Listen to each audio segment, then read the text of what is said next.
अत्र शूरा महेश्वासाः भीमार्जुनसमायुधि ईधानो विराटच्च द्रुपदच्च महारथः दुष्टकेतुश्चेकितानः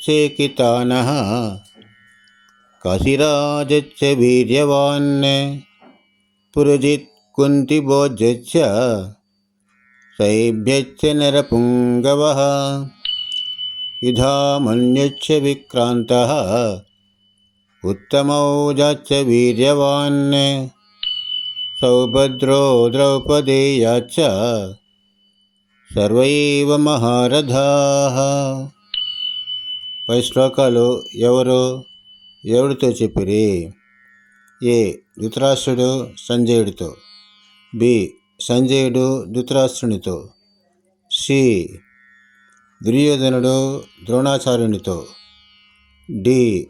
అర్జునుడు శ్రీకృష్ణునితో. చెప్పుకోండి చూద్దాం.